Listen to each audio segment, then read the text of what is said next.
Beleza, vamos lá. Pessoal, tenham boa noite para todos, né? Alguns a gente vinha batendo um papo já no início aqui, antes de começar, tá? E mais uma vez agradeço a oportunidade de passar uma mensagem, compartilhar com vocês.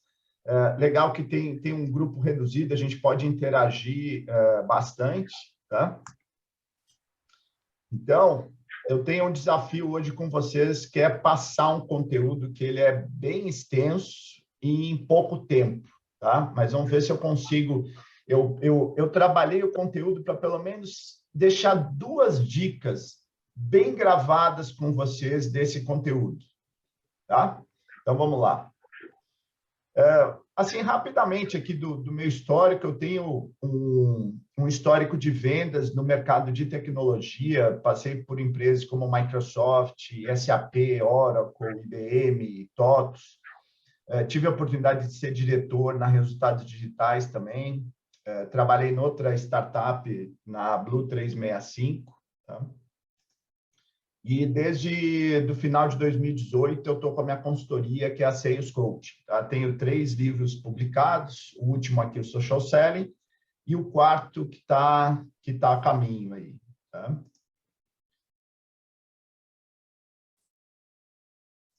Rodrigo, acho que o pessoal que está entrando, acho que você não está conseguindo aprovar, né? Acho que eu que tenho que fazer. Deixa eu colocar, ver se você, como co-host, você consegue agora aprovar as entradas deles, tá? Senão eu tenho que sair. Aqui eu gostaria de dar uma mensagem para vocês que eu achei interessante, de certa forma, do meu envolvimento com outras startups. Eu acredito que deva ter bastante gente do grupo que trabalha também dentro de startup, ou são empreendedores, né, CEOs. Não sei quantos de vocês conhecem o Rafael. O Rafa, ele é um dos fundadores da refinaria de dados, que o ano passado teve um exit, foram comprados pelo Banco Modal. E eu participei, eu conheci ele num processo de aceleração. Eu estava por outra startup, mas comecei a conversar com ele, fazia até mentoria informal, um café, encontros. E depois eu virei daí investidor. Assim, parte do meu trabalho como consultoria foi pago com as cotas da empresa, né, da startup. E o ano passado eles tiveram a oportunidade de fazer o exit. E essa startup foi uma que eles implementaram a engenharia de valor na íntegra mesmo, sabe? Foi um trabalho que, desde o CEO, isso é uma coisa muito importante, assim, também não é aquela coisa que o CEO terceiriza com o comercial. Você fala, eu quero que vocês implementem isso daqui. Não, ele absorveu muito isso. Isso foi muito importante para dar certo. Tá? Eu gostaria de fazer uma pesquisa com vocês. Eu vou disparar uma enquete que eu gostaria de entender de vocês quais seriam ou qual é o maior problema de venda de vocês. Tá? E eu vou disparar aqui para vocês.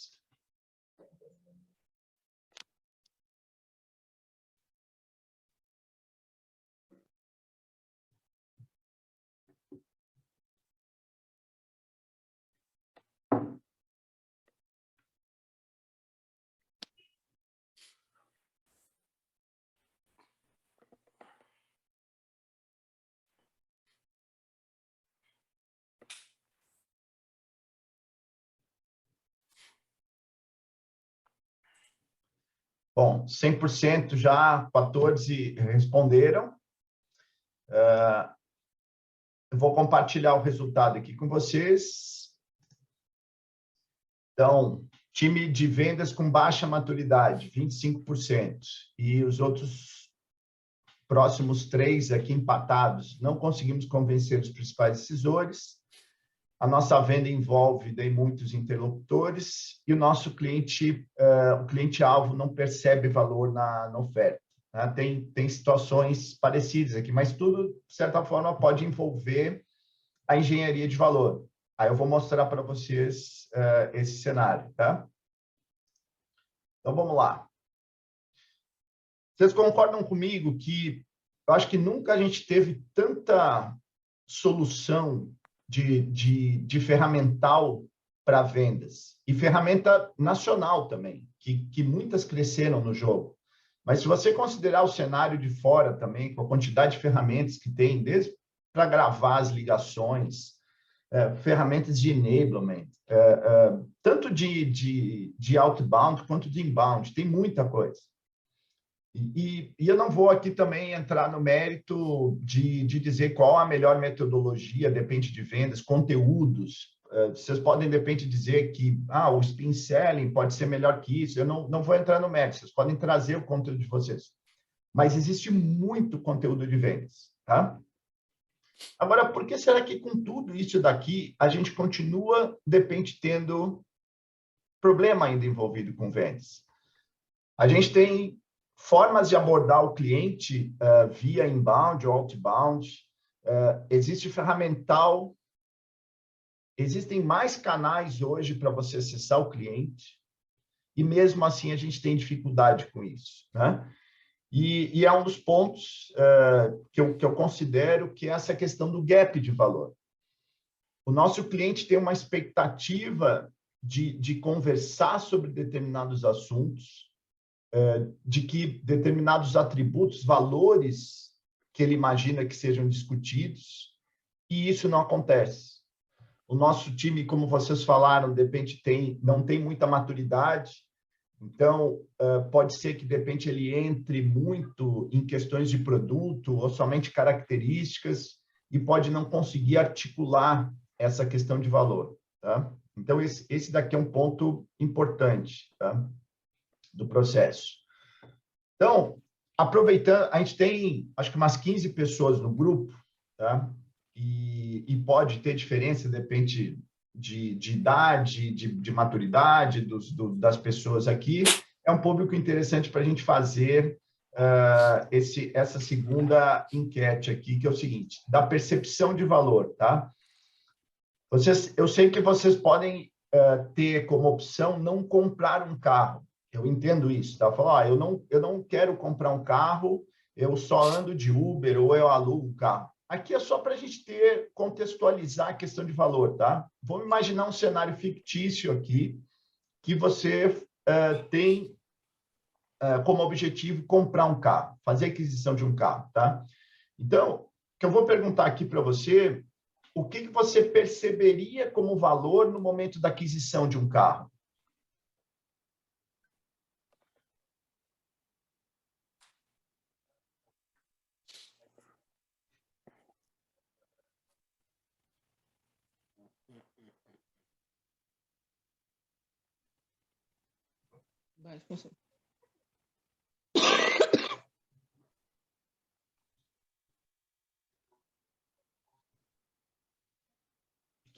E aí, o que vocês chutam que seria a principal escolha de percepção de valor de todos? Hoje é a Preço primeira, baixo. né? Eu acho que do jeito que está hoje é a primeira. Não tem como. Hoje é complicado, né? Mas ela não é unanimidade. Ó, tem mais duas pessoas que não sei se estão aguardando, pensando, mas eu vou seguir aqui, tá? Ó, a gente tem 53 pessoas que buscam aí o baixo consumo, mas também tem gente que busca espaço, né? Preço, tá? Então, de um grupo que, de repente, a gente pode dizer assim, eu acredito que não tenha, é uma comunidade que pode ser muito parecida. É uma comunidade que gosta e fica atualizada ao conteúdo de venda, é uma comunidade de pessoas que gosta de inovação, que é jovem também, tá atenta, que lê, que é instruída. A gente pode dizer que tem um grupo que é bem parecido. Mas tem homens, tem mulheres. Ok, concordo com vocês. Mas mas é um grupo parecido. E mesmo assim a gente tem diferença com relação à percepção de valor, né? de cada um. Imagina quando a gente vai para o cliente com a nossa oferta, que a gente tem cargos diferentes. Tá? Olha esse exemplo da Renault. Esse carro aqui, ele não existe mais no Brasil. Como é que era o nome desse carro? Nossa, agora me esqueci o nome desse Renault. Ele... É o Scenic, né? Scenic, isso aí. Obrigado pela lembrança, tá? A idade é complicado, né? Você vai perdendo memória, mas também tem tempo que esse carro saiu do mercado, tá? Mas olha que interessante, ó. Essa foto aqui é esse carro agora na Europa, tá? Porque ele foi descontinuado no Brasil, mas no mercado europeu ele continua quente. Olha que interessante o que eles entenderam que era percebido como valor nesse carro.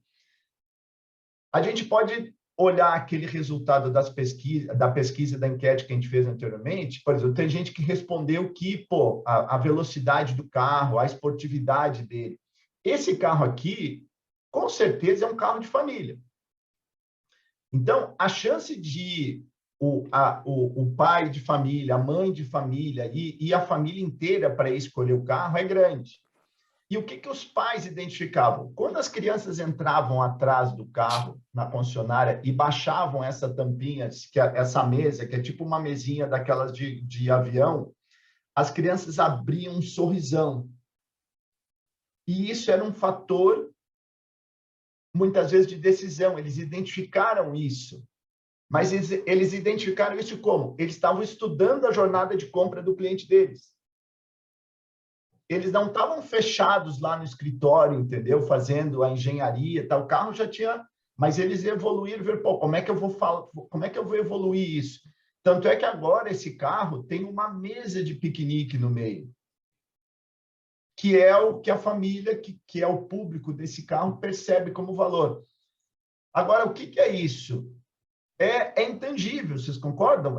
Como é que eu vou tangibilizar esse valor? De uma peça que está no banco de trás e valorizar o sorriso dos filhos que estão... um exemplo de valor intangível é, eventualmente, com a oferta de vocês conseguirem fazer com que o cliente não trabalhe final de semana, que ele não trabalhe à noite, por exemplo. Como é que ele vai contabilizar isso, assim, esse mais tempo com a família dele? É uma coisa que não tem valor, né? Então, olha esse ponto aqui que eu trago. Cargos diferentes, valores diferentes. Isso daqui eu fiz para uma startup de crédito e cobrança, ajudei eles a entender o público. E mesmo dentro da mesma companhia, eu posso ter valores percebidos na oferta diferente, por questões comportamentais, por tempo de empresa. Então, é muito importante a gente entender realmente da persona e fazer um mapa de empatia, realmente. Então, a gente estava trabalhando, por exemplo, dentro do... Todos conhecem o Cubo, com certeza, né? A unidade do Itaú. Então, a gente estava trabalhando lá dentro, desde do Cubinho, que a gente chamava antes de ter o prédio grande do Cubo, tal, no prédio menor lá que o Cubo foi lançado. Era aquele momento assim de euforia. Então, a galera de inovação que era contratado nas empresas era aquele cara que ia resolver um monte de coisa de inovação.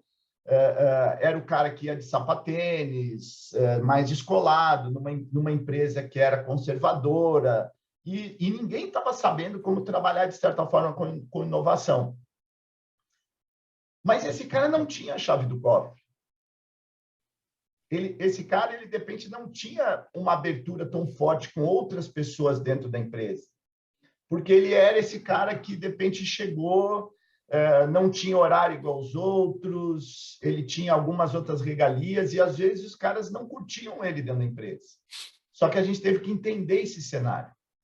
E como trazer isso para o nosso lado, porque esse cara de inovação era o interlocutor com as startups lá dentro do Cubo. Agora, quem é que tinha a chave do cofre? Esse cara que era mais velho, mais racional. A gente teve que descobrir até todos os cargos, eventualmente, até para poder fazer pesquisa no LinkedIn e estudar a questão de comportamento mesmo desse profissional. Agora, tinha outro step, que era, de repente, um cargo já médio aqui, desse cara de crédito e cobrança. Não era tão sênior quanto esse, mas era um gerente e tal. Então, entender... Eu acredito que eu não estou falando nenhuma novidade aqui para vocês com relação a fazer persona. Acredito que todo mundo tenha feito a persona. Mas um grande ponto desse processo é o seguinte: a empatia, pessoal. O que eu tenho sentido, e aí eu quero só parar um pouco de compartilhar, para a gente ter um pouquinho mais de interação aqui, o seguinte: esse ambiente novo nosso, dessa venda virtual, eu estou fazendo uma apresentação, eu estou vendo vídeo de 4, 5 pessoas aqui, eu não estou vendo mais ninguém. Eu estou fazendo uma apresentação sem todos os sentidos. Eu não estou sabendo se vocês eventualmente estão gostando, se estão fazendo aquela, sabe, tipo, puta, que chato isso, que, né? Ou, de repente, a gente está naquela coisa do entusiasmo, pô, isso daqui eu gostei, você não está numa apresentação presencial. Não é aquele cenário do cara receber você na recepção da empresa, você apertar a mão dele, ele ir até a sala dele com você e você vê já o ambiente, como é que ele tratou os colegas dele de trabalho. Será que é um cara com um sorriso amplo? Como é que ele me recebeu? A gente não tem isso mais, essa visão do ambiente. Isso já vinha acontecendo da gente diminuir, estar perdendo a empatia. Com a pandemia, isso foi acelerado de forma profunda, pessoal. E eu tenho sentido muito isso nos treinamentos, quando eu vou fazer roleplay. A gente está tão com a meta de vendas, a gente está tão com aquela coisa de vender, entendeu? Não, eu vou lá, eu vou arrancar minha meta e tal. A gente esquece que tem um ser humano do outro lado, que tem emoção, e que eu tenho que passar emoção também, porque eu tenho que contagiar essa pessoa. Eu tenho que ser persuasivo com essa pessoa. Tá? E quando a gente está falando dessa questão de emoção, de ser persuasivo, pessoal, produto, por mais sexy que seja a plataforma de vocês, por mais sexy, produto não tem emoção. A empresa de vocês é a mais legal da face da Terra, tal, mas não tem emoção. As pessoas têm emoção. E o cara que está do outro lado, o cliente, ele quer emoção. Isso daqui é chave, pessoal, chave. Posso fazer não vou jogar enquete, mas é para vocês me responderem. Pode me responder no chat aqui, que eu estou vendo o chat, tá? Qual é a resposta? Quanto custa a bala se o cookie custa R$1 a mais que a bala?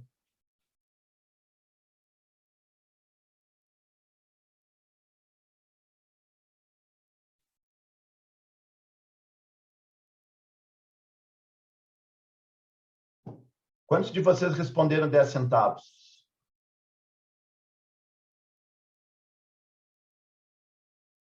A resposta é 5 centavos e não 10. Mas a maior parte das pessoas responde 10 centavos. Aqui, a gente foi levado a tomar uma decisão, uma escolha emocional. A parte reptiliana do cérebro, lá, a parte primitiva, fez a gente pular para uma decisão. Então, aqui é como se você estivesse fazendo uma decisão de compra emocional, por mais racional que a gente seja, mas o nosso cérebro levou a isso. E a gente nem se dá conta. E mesmo numa venda, às vezes, com ticket mais alto, também isso daqui acontece.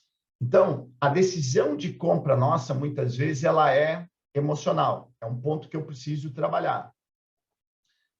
Não sei quantos de vocês tiveram a oportunidade ou se cursaram no marketing, tiveram a oportunidade de conhecer esse case. Tá? Ele é da década de 70, século passado, tá? E foi muito emblemático. A Pepsi investiu no mercado americano uma mega grana de campanha e ela fez em todos os estados, em vários pontos de venda, ele fez esse teste cego, que a pessoa experimentava e ela tinha que dizer qual que era o melhor.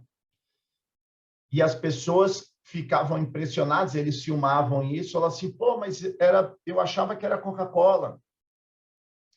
Só que mesmo a Pepsi, tendo vencido essa batalha, ela perdeu o desafio, porque ela não ganhou mercado. Agora, por que vocês acham que a Pepsi ela venceu a batalha, mas ela perdeu o desafio? Que ela não conseguiu conquistar mercado?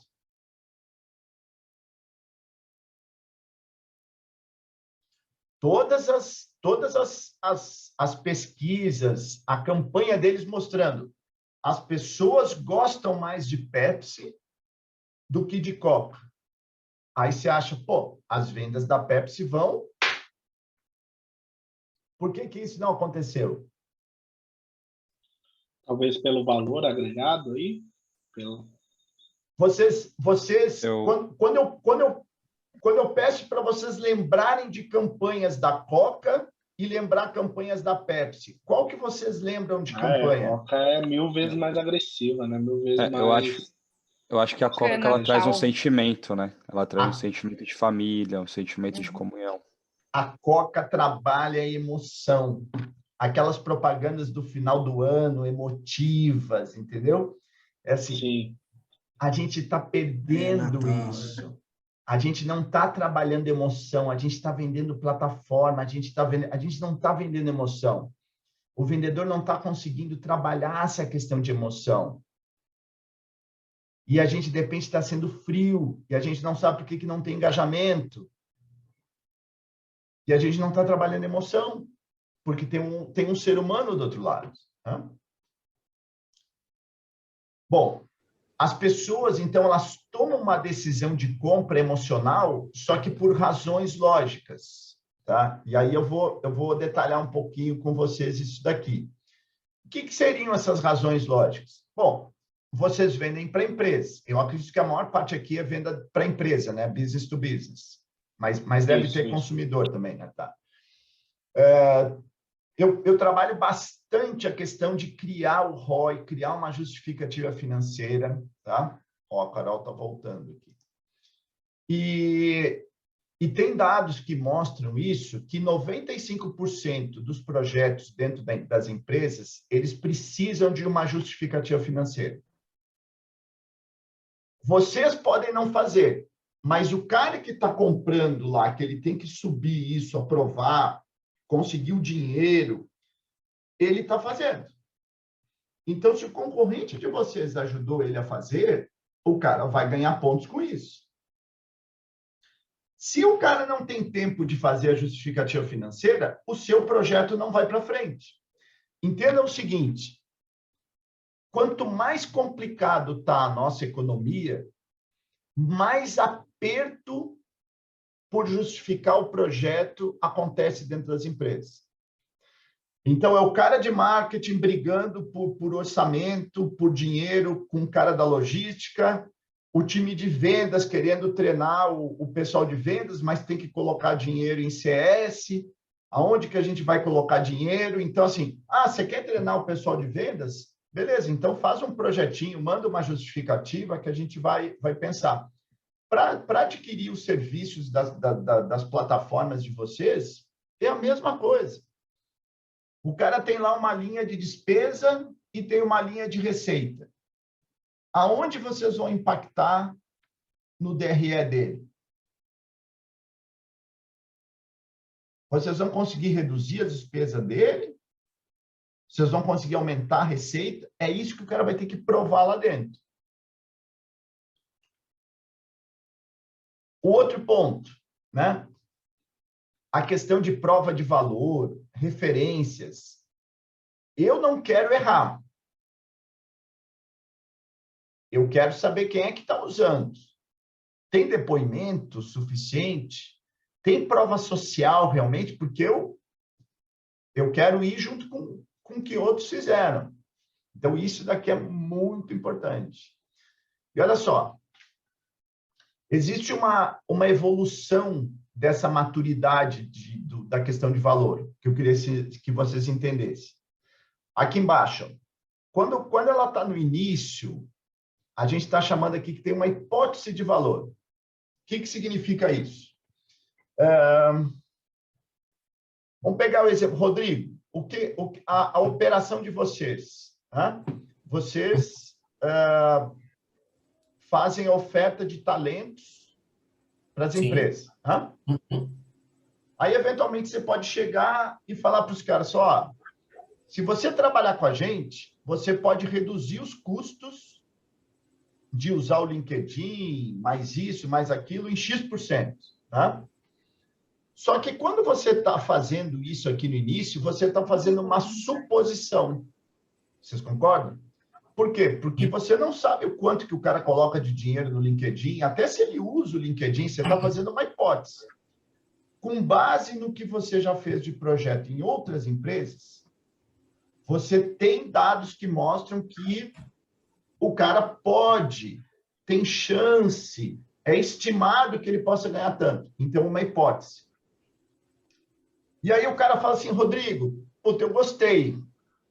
Vem aqui conversar com a gente, vamos dar uma olhada melhor nisso. Aí o que você faz? Você começa a construir uma proposta de valor.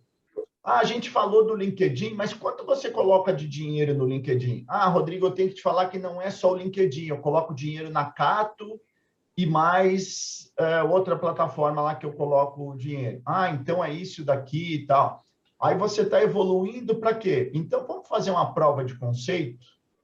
Já que a gente tem esses valores, eventualmente você pode usar a plataforma lá um mês, alguma coisa assim, você está provando o valor.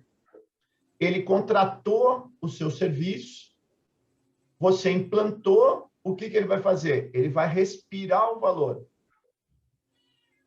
Então, olha só, temos uma etapa aqui que é a hipótese. Eu vou fazer uma proposta de valor, eu provo o valor para ele nesse momento aqui que ele está avaliando, vai tomar uma decisão e tal, e depois eu entrego o valor. Pergunto para vocês, dessas 4 etapas aqui do valor, qual que é a etapa mais importante para vocês?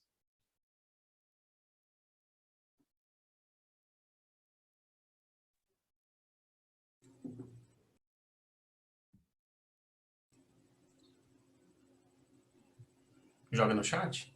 Não, pode abrir o microfone aí, tem pouca gente, a gente pode compartilhar, sem... Olha, eu acho que a prova de valor é importante, né? Porque você não cumprir o que você prometeu resolver é algo bem complexo na negociação. Né? Boa. Tô com o Gabriel também. Eu acho que tem várias importantes, mas, por exemplo, a partir do momento que você cocria, né, a proposta junto com o cara, se você não fizer isso, não tem como você provar o valor de uma coisa que você só supôs. Ali você deu uma certa validada com ele ali. Então, Sim. você cocriar cada uma tem a sua primeiro, importância ele no aceita. momento. Aí depois você comprova. É complexo. Agora, se eu não entregar o valor que eu prometi, o que acontece? Ele não fecha. Ele não renova. Não, é isso que quer dizer, ele não renova, ele não continua. Churn. Você bate lá na porta dele, a área de marketing sua, falando assim, queridão, pô, vamos fazer um vídeo de depoimento?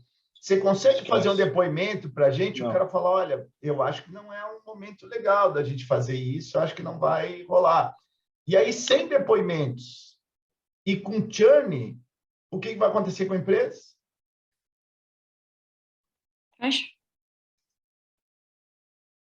Quebra. Aí você começa a receita Então, eu não trouxe todo o slide para deixar a coisa muito complexa aqui, que eu falei para vocês, eu tenho um desafio de passar um conteúdo em pouco tempo, né, para vocês absorverem, mas nesse trabalho aqui da jornada de compra, em cada momento desse daqui, eu tenho uma mensagem diferente para o cliente, que eu estou fazendo a amarração do marketing de conteúdo. Se eu não estou dentro da empresa do cara e eu estou apresentando uma hipótese de valor, eu tenho que apresentar vários cases para ele com essas hipóteses. Se ele está nesse momento aqui de decisão, tem que montar uma justificativa, eu tenho que ter conteúdos de ROI, de retorno do investimento para ele. Então, essa análise aqui da jornada de compra da persona é super importante. Ok? Dúvida aqui? Tranquilo? Alguma pergunta? Por enquanto, excelente, Marcos. Excelente. Me fez lembrar de uma vez sobre 4 qualidades, né? Tem a qualidade projetada, né? Que é aquela que você desenha, que você fala que você tem. Tem a qualidade desejada, né? Que o cliente quer realmente. Aí tem a terceira, que é a qualidade entregue, a que você realmente entrega ali. E por último, vem uma que pode matar todas, né? Que é a qualidade percebida pelo cliente. Maluco, deu para enxergar tudo isso aí. Nos treinamentos, e na consultoria que eu faço para as empresas também, eu tenho trabalhado bastante no seguinte, ó. Vamos imaginar que está tudo bonitinho aqui, tá? Você entregou valor para o cliente. E aí o pessoal de marketing falou, Fernanda, Wesley, Gabriel, vocês conseguem o contato do cliente para a gente fazer um case com eles? Não, tranquilo, beleza. Aí a gente foi lá, a área de marketing foi lá conversar com o cliente. Aí o cliente falou, não, pessoal, a Fernanda é muito bacana, o Gabriel é muito bacana, o Wesley, a gente gosta muito, a empresa de vocês é show, gostamos muito, tal. Aí um outro cliente vai ler isso. O que isso está demonstrando que você entregou valor para ele? A gente entende que o cliente gosta da empresa de vocês. Eu vou fazer uma analogia. Nós trabalhamos com venda de um programa de emagrecimento. A área de marketing foi lá, essa pessoa não está mais obesa, essa pessoa está no peso normal, e ela foi lá e falou, nossa, eu gostei muito do programa de vocês, eu emagreci, mas a área de marketing não perguntou quanto que a pessoa emagreceu, não tinha foto nenhuma da época quando a pessoa estava obesa, nada. Então, pessoal, esse momento que a área de pré-venda, que vocês têm acesso ao momento que o cliente está buscando o programa de emagrecimento, vocês têm que começar já a bater as fotos aqui. Isso tem que ser documentado desde o início, essa engenharia de valor, porque isso vai fazer parte da proposta com ele. Porque quando chegar aqui o cara falar assim, mas vocês não me entregaram o valor que vocês prometeram, eu tenho que ter amarrado isso muito claro desde o início aqui. Qual é o valor que o cara percebe, o que eu vou entregar para ele, quais são as métricas. Então, eu trabalho a proposta comercial da empresa. E uma das coisas que eu vejo, pessoal, muito nas empresas, muito.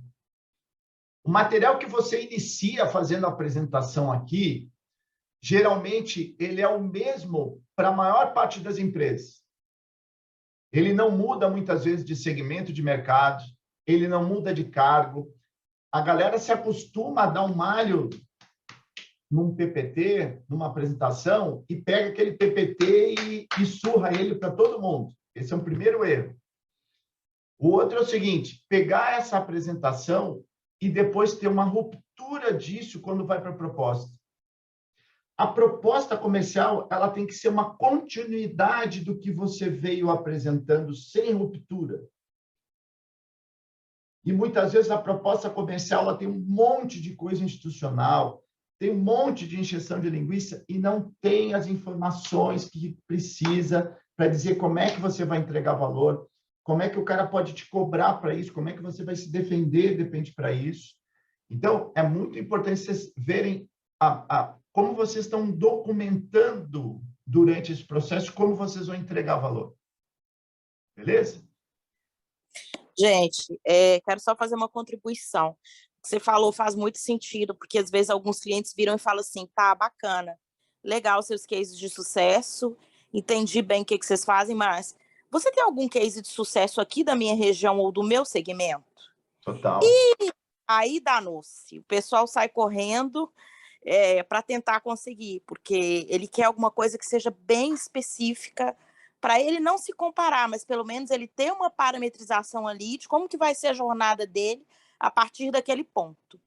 E né? isso tem muito a ver também com a preparação para a reunião, que eu vejo que a galera de vendas não se prepara. Você pode não ter o conteúdo que o cara quer do cenário dele, mas você pode trazer alguma coisa parecida. Você pode mostrar, falar, esse segmento de mercado eu sei que não é o seu, mas as dores são muito parecidas com as suas. E tal, né? Então, como foi resolvido isso, né? Então, aqui vem a primeira dica, que eu falei para você, eu vou trabalhar 2 dicas, né, nesse pouco tempo que a gente tem, mas 2 dicas eu quero trabalhar forte com vocês. Você deve pensar assim, pô, como é que eu vou descobrir o que o meu cliente percebe como valor? Aí, trabalhando bastante com startup, com as empresas, o que eu vejo? A gente investiu um bom tempo e fizeram brainstorming. Dispararam formulários para os clientes. Os clientes dependem de responder alguma coisa. O que eu vejo é muito fluffy. É muito fraco o que fizeram de entrevista. Não entrevistaram os clientes. Vocês não sabem os insights que vocês podem receber se vocês entrevistarem os clientes com os seguintes pontos. O que você percebe de valor, ou o que você buscou de valor, o que você valoriza no momento que você foi buscar uma oferta como a nossa. Por que você acabou fechando com a nossa empresa?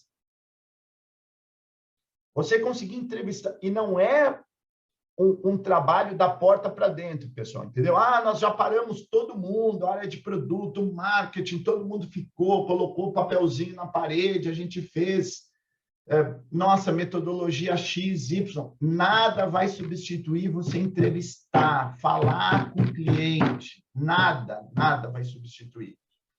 Marco, nós estamos num momento bem alinhado com isso aqui na Talent, né? A gente está lançando um produto novo, PME, um ATS que tem um modelo de negócio, de investimento bem diferente do que é praticado hoje, né?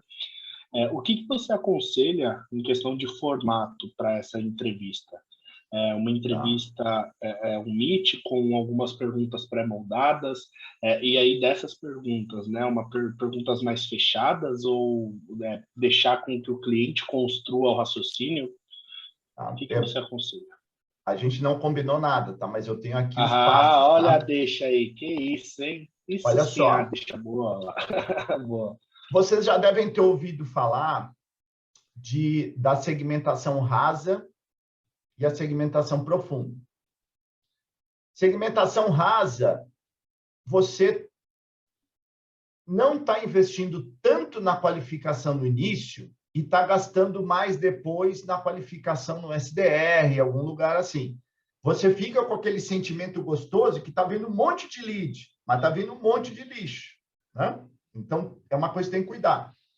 Então, aqui, eu sugiro para vocês fazerem uma pesquisa sem direcionar, tá? Você não ir com muito direcionamento, muitas perguntas. Faz uma pergunta simples para ele, leva um caderninho e você vai anotar e vai depois agrupar isso dessa forma aqui, ó. Assim, que esse daqui é um exemplo de uma plataforma e tal, de um treinamento, tá? Então, não entendam que o de vocês, de repente, tem que ser assim. Pode ser que acabem depois vocês vendo as perguntas e agrupando elas que tem questões que o cara avalia que são comerciais, tem questões que são de implantação, pode ser que seja parecido, mas não quer dizer que vocês tenham que fazer isso daqui. Mas eu sugiro vocês fazerem uma pergunta simples para ele. Quando você foi ao mercado, quando você estava escolhendo, o que você buscou, o que você percebe como valor? O que você valorizou na nossa oferta? E aí deixa ele responder. As várias perguntas que vocês vão, as várias respostas que vocês vão receber, depois vocês vão agrupar isso, que é isso que eu estou colocando aqui, ó. Agrupar, ordenar, porque depois vocês podem ter isso para segmentos diferentes. Ah, o segmento de manufatura me respondeu isso. Um determinado cargo, eventualmente até respondeu outra coisa. Então, vocês agrupam isso. Vocês vão ter insights com relação a essas respostas. Mas e no caso de um produto que eu não tenho cliente utilizando? Você vai demonstrar para ele falar, no caso desse produto que não se conhece, a nossa oferta é isso daqui.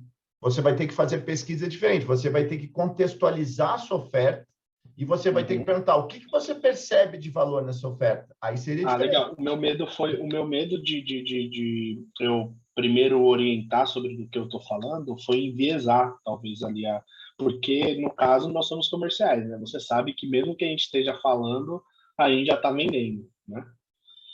O ponto é, nessa pesquisa por exemplo, a gente separou um grupo de diversas pessoas aí para a gente trabalhar e gerar o valor antes do lançamento, né? Ou pelo menos no início do lançamento do produto PME. Então, o esquema é pegar, eu faço um contexto um pouco mais genérico, passando sobre a solução, e deixo ele desbravar o que ele enxergaria de valor nisso que eu expliquei. A gente vai... Eu quero ter conforto de provocar você, tá bom, Gabriel? Claro, opa, fica à vontade. Eu daria um puxão de orelha com o pessoal de produto, que já está com o produto pronto, ou quase para ir para o mercado, e a gente não tem isso. Se a gente vai descobrir agora, a gente tem chance de não ter market fit. Melhores decisões. Entendeu?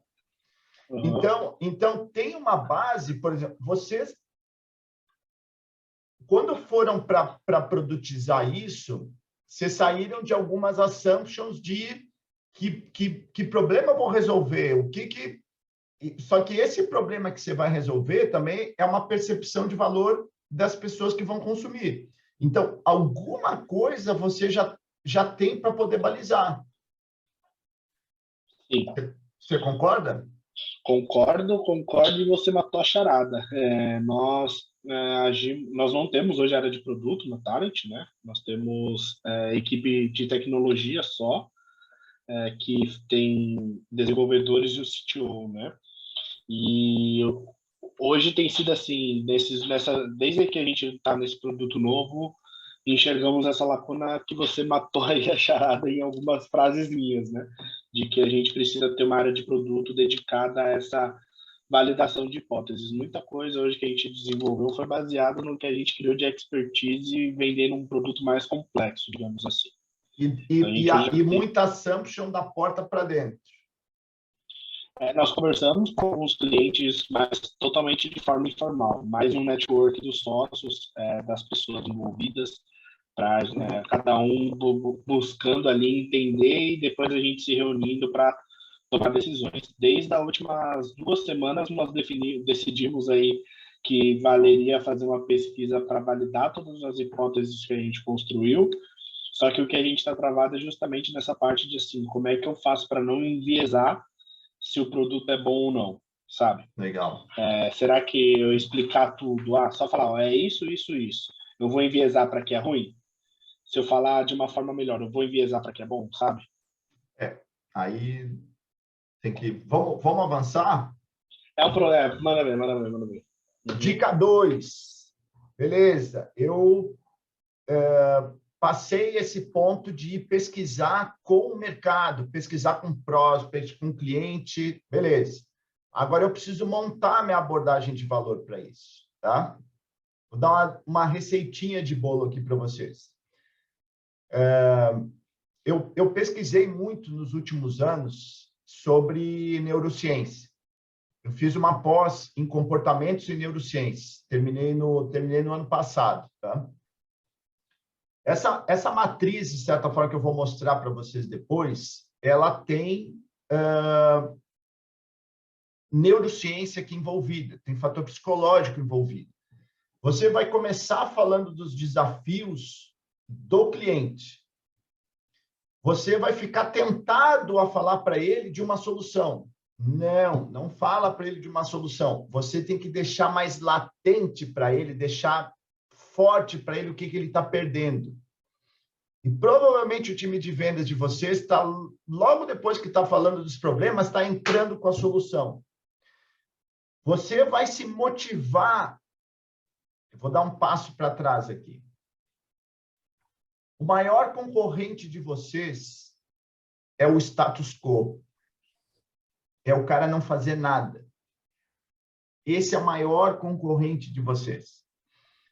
O cara tá lá, acomodado, bonitinho, sabe, com a vida dele na boa e tal, e o vendedor bate na porta do cara, fala, queridão, vamos investir num projeto? Vamos trabalhar final de semana? Vamos colocar as coisas né? Vamos mudar um pouco a sua vida aí? O cara não quer mudança. Ninguém gosta de mudança. Então, a gente tem que deixar muito forte para ele, mostrar quanto que ele está perdendo hoje. Isso é uma coisa que pode motivar o cara a querer ouvir a próxima coisa. Legal. Qual é a oportunidade que eu tenho com isso, então? Eu vou ganhar mais receita, vou conseguir não trabalhar no final de semana, tal. E aí eu posso ir para a solução. E, por último, eu vou mostrar as evidências. Nessa parte de evidências, é o que nós somos. E sabe como, geralmente, a gente começa as nossas apresentações? A gente começa ao contrário. A gente começa mostrando quem nós somos para depois falar o resto. Eu tenho que pegar conexão com o cara logo no início. Então, não faça institucional logo no início. Tá? Beleza, mas como que eu monto esse storytelling? Eu preciso responder isso daqui. Vocês podem me trazer vários pontos de problema do cliente, mas todos eles vão conseguir se encaixar naqueles 4 pontos ali de cima. Ou é uma redução de custo, ou aumento de produtividade, aumento de eficiência do processo, ou ele vai mitigar risco, ou ele vai aumentar a receita. Qualquer coisa que vocês me trouxerem consegue encaixar debaixo de um desses daqui. Então, são tópicos interessantes para o cliente. Agora, eu vou dar uma dica para vocês que é ciência de foguete. Como é que eu descubro os desafios do cliente? Eu vou no Google e digito desafios do segmento X, desafios do cargo tal. Cara, é só quem não quer hoje para conseguir as informações. Você tem tudo para conseguir essas informações. Então, o que vocês têm que responder? Qual é a abordagem de vocês? Quais são os desafios que eu ajudo esse cliente a enfrentar? Agora, se eu estou falando com um cara que é o diretor de logística, eu tenho que ter uma abordagem para esse diretor de logística. Se eu estou falando com outro cara que é gerente de TI, eu posso, de repente, ter outra abordagem. O que ele está perdendo se ele não tem a plataforma da Talent Brand? Está colocando dinheiro fora com o LinkedIn, com a Cato? Está perdendo de contratar os melhores? Beleza. E se ele tivesse a oportunidade de contratar a Talent? Qual é o ganho que ele vai ter? Quais são os benefícios? Você se interessou? E deixa eu te falar então da nossa solução. A nossa solução é uma plataforma que tem isso, tal. Você se interessou? Então, deixa eu te passar as evidências. A gente trabalha com esse cliente. Eu vou te passar os vídeos de depoimento. Está aqui um paper. Entendeu? estou passando, como eu falei para vocês, muito a grosso modo aqui, uma metodologia que de repente seria aí o mínimo uns 4 dias de treinamento, mas eu quis deixar gravar para vocês 2 dicas aqui muito fortes. Vocês pesquisarem com as pessoas, com o seu prospect, perguntar para ele o que ele percebe de valor, organizar essas informações. Com base nisso, vocês vão montar esse storytelling de negócio que está aqui. Que essas perguntas vão direcionando esse seu storytelling. E o site de vocês poderia estar nessa estrutura. A apresentação de vocês poderia estar nessa estrutura. A proposta de vocês também nessa estrutura. Ok? Então, eu tenho que fazer um merchan. Ô, Marcos. Opa!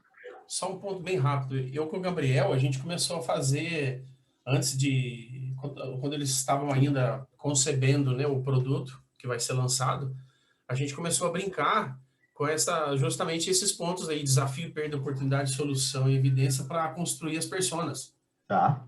Naquela fase ainda de suposições, de essas coisas, a gente fez um desse, que é tipo antes de fazer um desk research, antes de conversar com os clientes, e depois a gente conversou com alguns clientes, validamos isso aí e deu umas pessoas bem mais próximas assim do real, ficou bem interessante. Legal. Usamos isso aí mesmo, literal. E assim, eu trouxe parte desse conteúdo desse curso para tocar aqui com vocês. Os templates aqui tem acho que mais de 11 modelos e templates aqui para fazer essas pesquisas. Essa pergunta que o Gabriel trouxe, como que eu posso fazer as entrevistas? Tem um template para fazer essas pesquisas, para fazer a matriz de valor. Esse daqui é um treinamento que eu tenho ele já há um tempo, tá? De videoaula são 2 horas, mas tem outros vídeos adicionais, tem muito conteúdo adicional aqui, tá? Mas são 10 videoaulas, 2 horas. E está por R$ 97, tá? Então, tem outros cursos online aqui no meu site, salescoaching.com.br, tá? Pessoal, era isso aí, deu... Quanto tempo deu? De 1 hora de... É isso aí, 1 hora. Deu 1 horinha. Então, para não encher muito legal. Vocês, senão a gente nem guarda tanta informação, tá? Mas tem aqui meus contatos, o meu e-mail, o site. Se vocês quiserem aqui, meu telefone, eu vou colocar aqui no chat meu celular, se vocês quiserem mandar, é o WhatsApp também. Dúvida, qualquer coisa. Aberto para questionamentos. Muito legal, Marcos. Do meu lado, já perguntei o suficiente já. Muito obrigado. Não, fica à vontade. Marcos, quero agradecer muito. Você me fez ter um refresh aqui, vários insights. Agradecer muito aí sua contribuição, seu tempo. E foi muito bom. Consegui absorver muita coisa e me instigou bastante a estudar mais, pesquisar mais. Eu acho que eu vou fazer seu curso, sim. Obrigada. Opa, show. Só aqui um testemunho, digamos, né? Uma das primeiras vezes que eu vendi treinamento, né? Que foi de valor monetário maior, foi quando eu aprendi essa parte da justificativa financeira com o Marcos, que eu não fazia tão bem antes. E aí um dia eu estava numa indústria multinacional, fiz a reunião com eles, alinhei todos os pontos e não apresentei a proposta. Eu falei assim, o diretor não podia estar lá e o cara que ia decidir era um diretor financeiro e plant manager.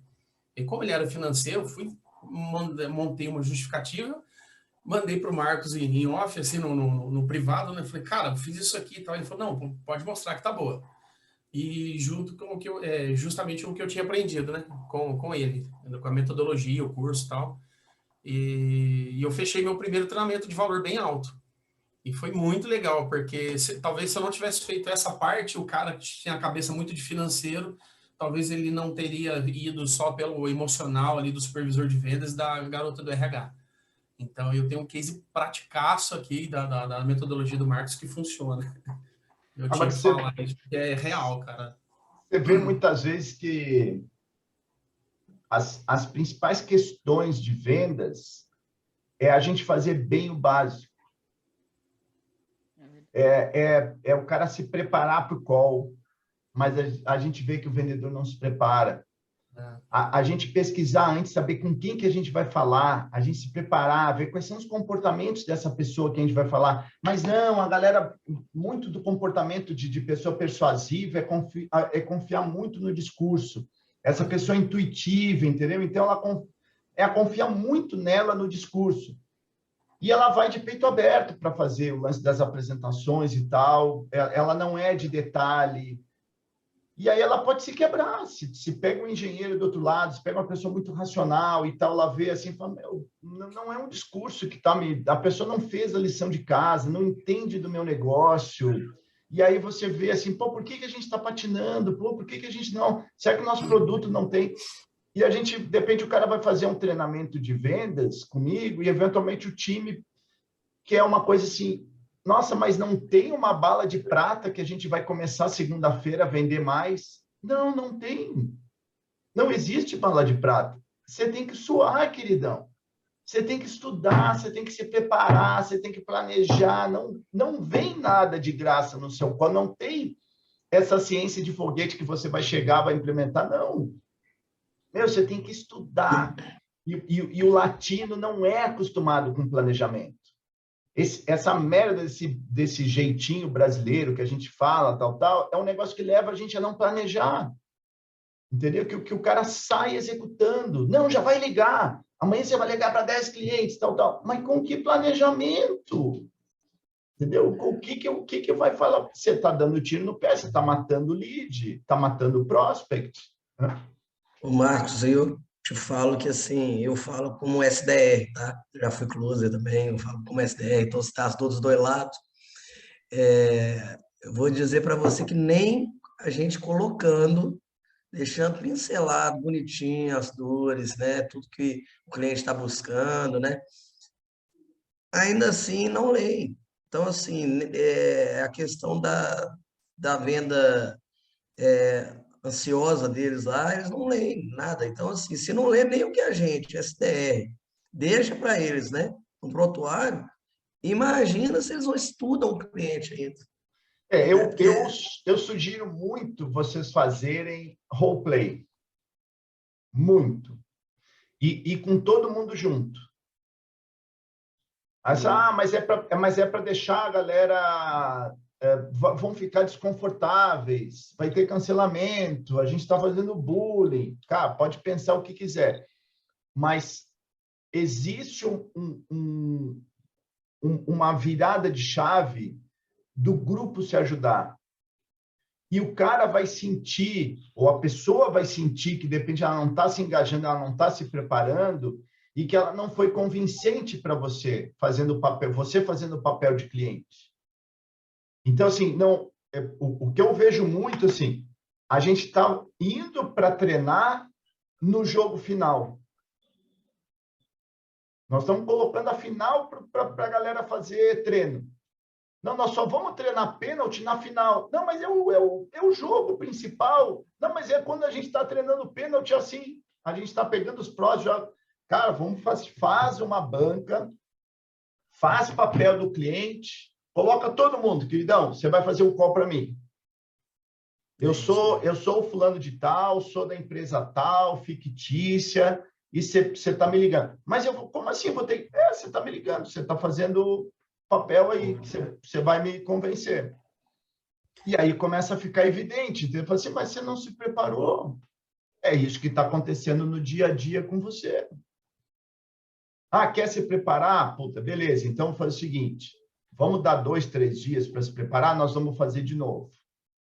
E aí vai, entendeu? Não é porque é o Ronaldinho, porque é o Neymar. Esses caras têm que treinar. Eles vão lá, ficam batendo chute a gol, ficam treinando pênalti. E os caras são os melhores do mundo.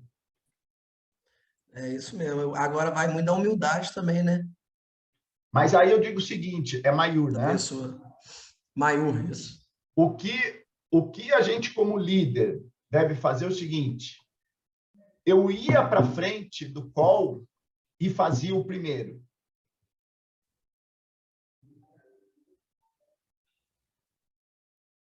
Eu era a cobaia para fazer o primeiro, entendeu?